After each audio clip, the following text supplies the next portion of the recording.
కుంభరాశి వారికి సంబంధించినటువంటి ఈ పరాభవనామ సంవత్సరం ఉగాది ఫలితాలు ఎలా ఉన్నాయో చూద్దాం. అయితే ఎవరెవరు ఈ కుంభరాశిలోకి వస్తారయ్యా అన్నట్లయితే కనుక ధనిష్ట నక్షత్రం 3-4 పాదాల వారు, శతభిష నక్షత్రం 1-2-3-4 పాదాల వారు, పూర్వభాద్ర నక్షత్రం 1-2-3 పాదాల వారు కూడా ఈ కుంభరాశిలోకి వస్తారు. కాబట్టి కుంభరాశిని చూసుకోండి. అయితే పేరును బట్టి చూసుకునేటటువంటి వారు మీ పేరులో మొట్టమొదటి అక్షరం కనుక గు, గే, గో, సా, షి, షు, సే, సో ఈ అక్షరాలతో కనుక మీ పేరు ప్రారంభమైతే మీ అందరిది కూడా కుంభరాశి అవుతుంది. కాబట్టి కుంభరాశిని చూసుకోండి.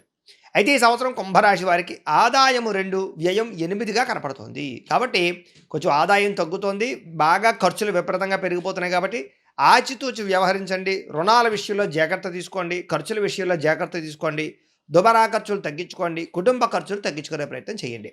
ఇక ఆదాయము 4, వ్యయం 2గా కనపడుతుంది. కాబట్టి ఈ సంవత్సరం ముఖ్యంగా మిమ్మల్ని మెచ్చుకునేవారు, పొగిడేవారు, మీరంటే ఇష్టపడేటటువంటి వారు చాలా ఎక్కువగా కనపడుతున్నారు.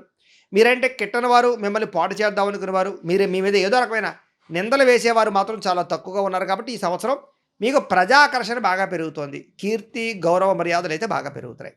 అయితే ఈ సంవత్సరం గోచారం చూసుకున్నట్లయితే కనుక గురుడు జూన్ 1వ తారీఖు దాకా కూడా పంచమ స్థానంలో ఉంటాడు. జూన్ 2వ తారీఖు నుండి షష్టమ స్థానంలో ఉంటాడు. శని సంవత్సరం అంతా కూడా ద్వితీయ స్థానంలో సంచారం చేస్తాడు.